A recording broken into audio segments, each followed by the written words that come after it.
Yeah.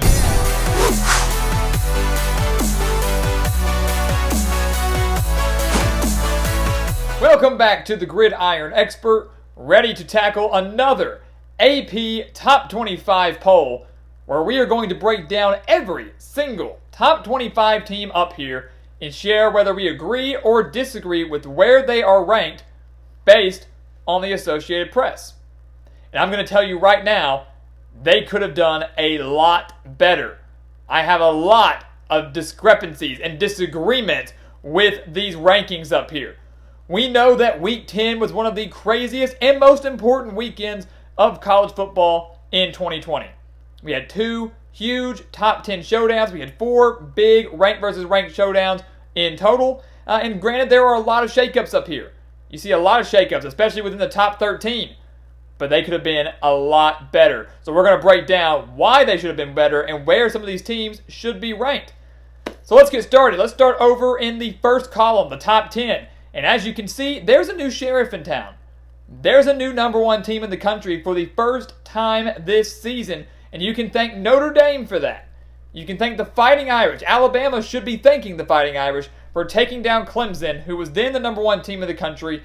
That paved the way for the Crimson Tide to become the top-ranked team going into Week 11. Forever, it was Clemson and Alabama. Alabama, let up a lot of points to Ole Miss. Some thought they might drop. They didn't.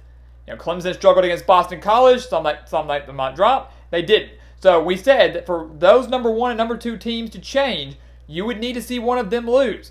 And we saw that happen in Week 10. The Crimson Tide take the number one spot. They go on the road this weekend to play LSU in Baton Rouge.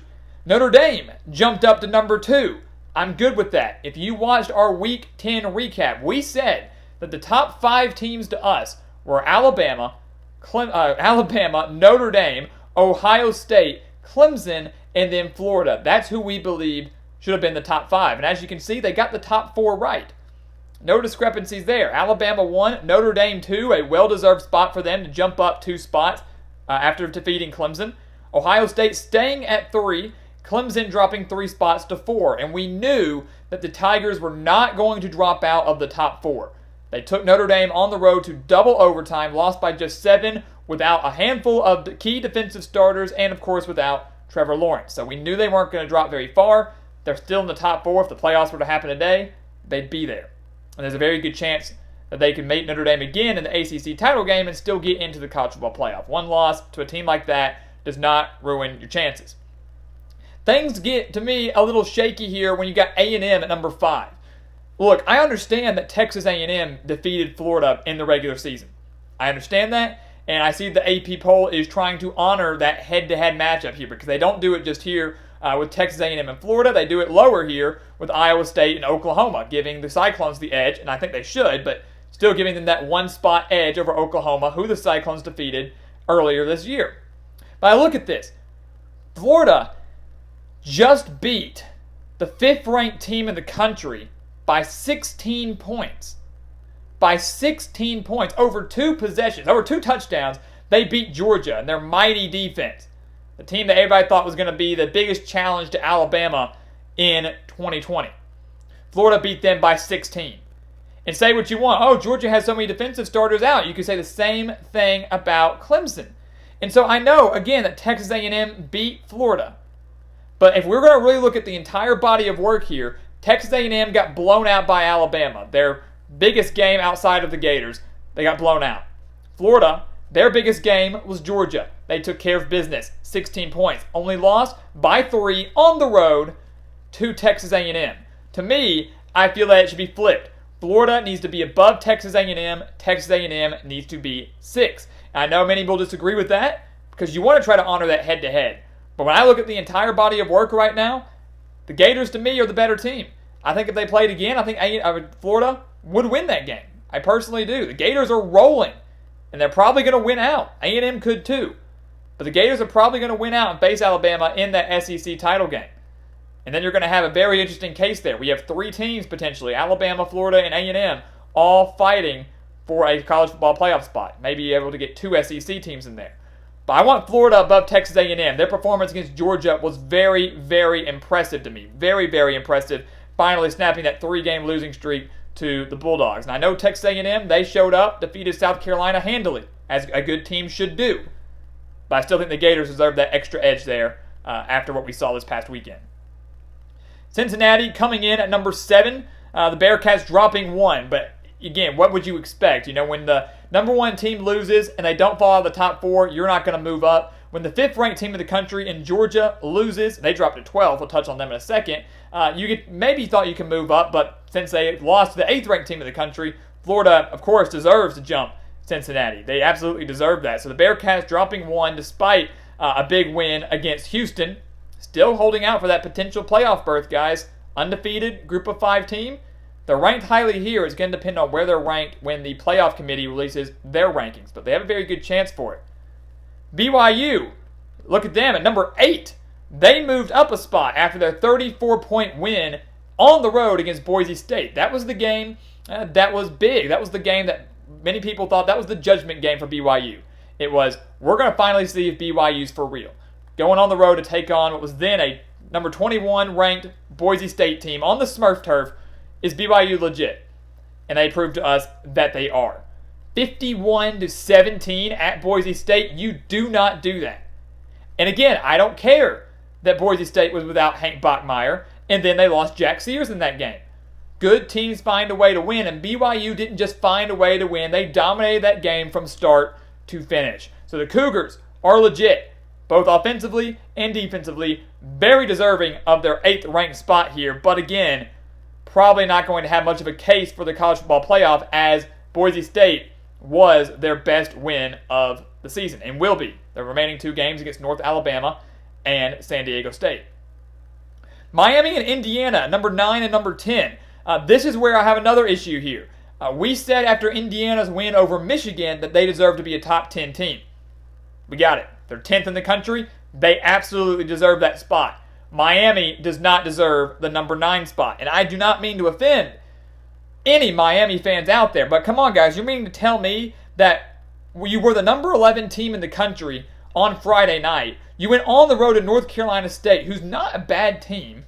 They're not a bad team, but you were over 10-point favorites, 10.5-point favorites going into that game. And you allowed the Wolfpack to drop 41 points on you.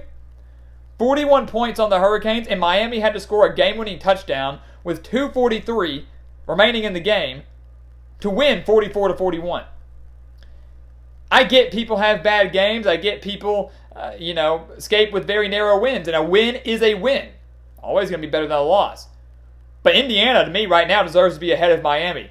And say what you want. Again, well, Miami's played more games than Indiana has. That is true. But Indiana, to me, has better wins. They took down a Penn State team that I know is not looking good now. But at the time, we thought they were going to be pretty dang good. They were the 8th-ranked team in the country. They took down a Rutgers team that is improving. Dropped, 27 points in Ohio State this past weekend? And then they took down a top 25 Michigan team in Bloomington, their first win against the Wolverines since 1987. And Indiana still didn't get the respect they deserved. They were 3.5-point underdogs at home against the Wolverines. They won by 17. So you defeat a Michigan team by 17. You beat a Penn State team in that overtime thriller. You're 3-0 in the Big Ten. They deserve the 10th spot. I think you bump them up to 9th. And Miami should be 10th, maybe stay at 11th. I don't think the Hurricanes deserve to move up 2 spots. I know it's not that much, but again, Indiana, I think, after watching their performance, moving them up 4 spots from 13th to 9th would have been very well deserved. They deserve to be above the Hurricanes. I disagree with that rankings here. Agree with Indiana in the top 10. I agree with Miami in the top 10, maybe, but not above Indiana. Let's move over to that second column real quick. So obviously, the top 10 was where we had the biggest amount of shifts, and you would expect that with 2 top 10 showdowns. You knew 2 top 10 teams were going to lose. So that's where we had the most discrepancies. That's where we had the most issues with the AP going into Week 11. I don't think they made the best decisions there. I think they made some questionable decisions there. Over in the second column, we have Oregon moving up 1 spot. They were 12th when they played Stanford. They moved up 1 with their win over the Cardinal. Again, this past weekend was the first weekend of Pac-12 play. We're still learning what these teams are capable of. Obviously, Oregon is the favorite to win the Pac-12. They are the Pac-12's best chance of making the college football playoff. And to me, they looked that part in the second half. They wore down Stanford, 269 rushing yards, ended up winning by 21. So the Ducks, number 11 in the country, traveled to Pullman to take on Washington State on Saturday. Georgia, crazy to see the Bulldogs outside of the top 10. But Kirby Smart, he now has 2 losses in 2020. Georgia has 2 losses in 2020. Granted, they're 2 the best teams in the SEC, Alabama and Florida. Both of those were blowouts. And I think that is why Georgia dropped so much here. And again, the AP poll really isn't supposed to, I guess, necessarily take into account previous games, but I think they have to.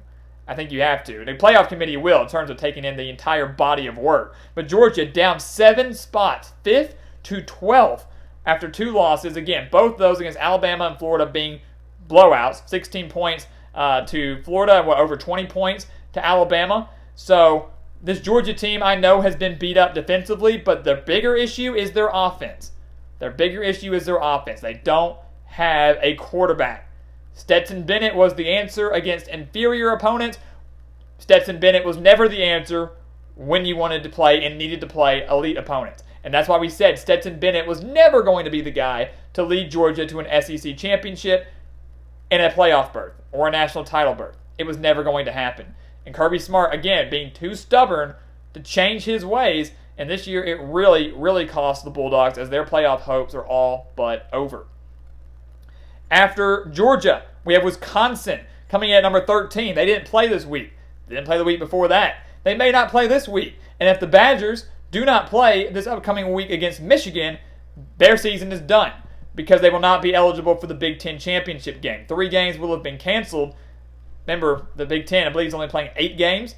They have to play at least 6 to have a chance to make the Big Ten title game. A game against Michigan is canceled. They don't play. So it's unfortunate. COVID, Wisconsin is really getting hit. They're one of the worst teams getting hit by the virus, really, when you've looked at the season as a whole. And it's unfortunate that they got hit so early on in their season, early on in the Big Ten season, only playing 1 game against Illinois. So something to monitor as we continue throughout this week. But Wisconsin dropping 3 spots, not necessarily punished, because there were other teams that were worthy of jumping them because, again, they haven't played in 2 weeks. No changes from 14 to 17. Oklahoma State, Coastal Carolina, Marshall, and Iowa State all staying in the exact same spot from 14th through 17th. Again, most of these teams taking care of business. Actually, Coastal Carolina and Marshall dominated their games for the most part. Coastal against South Alabama, Marshall against UMass. We knew that was going to happen. Oklahoma State struggled against Kansas State, but came back and won. They were down 12-0 at halftime, but won 20-18. Iowa State struggled against Baylor, a depleted Baylor squad. Brock Purdy, a horrible, horrible game for the Cyclones, yet Matt Campbell and his squad were able to find a way to win, as good teams should and good teams do. And Iowa State beat the Bears 38-31. They remain at number 17. Still ahead of Oklahoma, as we mentioned, who Iowa State beat earlier in the season.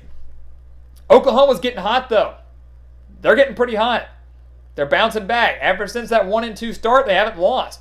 18th in the country now. They moved up 1 spot after their dominating win over Kansas. And we're getting very close to Bedlam, guys. Oklahoma State and Oklahoma. That's going to have major Big 12 title implications. We thought Oklahoma was done about a month ago. A couple weeks ago, when Oklahoma lost to Iowa State, we thought the Sooners were done for. And now they're slowly crawling their way back up. Not playoff caliber, but can still win the Big 12, which would be pretty remarkable considering the poor start that they had. After Oklahoma, SMU, the Mustangs dropping 1 following their win over Temple. And again, over here in these lower sections, you see some shifts, you see some movements. Some make sense, some don't. You have to take into consideration. They're not necessarily getting punished for their performances, like a team that maybe would lose, but maybe they're getting punished just because a team that did perform better than them or won a game that was against a better opponent than theirs jumped them. And that happens all the time. It's not necessarily a punishment directed at the exact team or a drop directed at that team. It's a result of teams behind them playing better or having a better opportunity and taking advantage of it. So SMU dropping down to 19. USC stays at 20 following their 28-27 win over Arizona State. Again, where the Trojans scored 2 touchdowns in less than 3 minutes to win that game. They were trailing 27-14 for most of the fourth quarter. ended up winning by 1 point. So a heartbreaking loss for Herm Edwards and the Sun Devils, a team that I think, had they defeated the Trojans, you might see them in here at number 25, but here we go.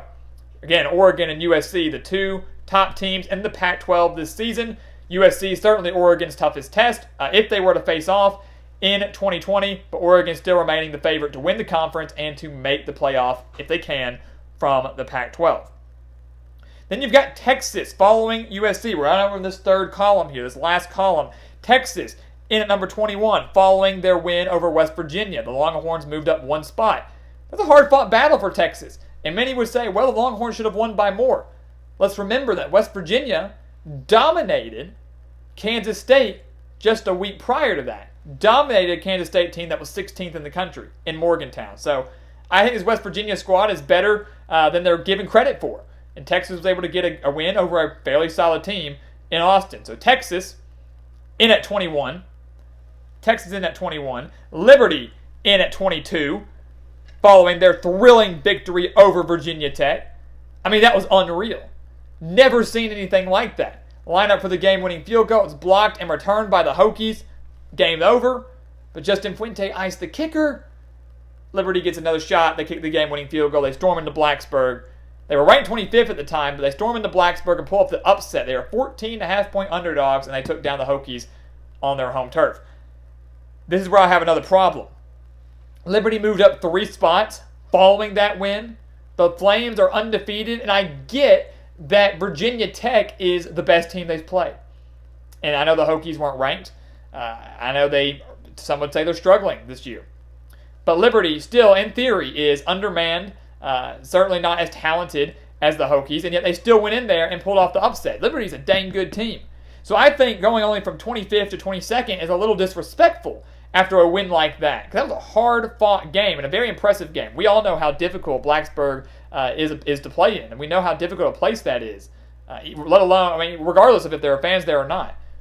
So give the Flames and Hugh Freeze a little more credit for the win they were given. I would put them above Texas. I would put them above USC, quite frankly, with USC struggling against Arizona State, a game they probably should have lost. The Sun Devils had a 99.9% chance to win that game with a little over 3 minutes left.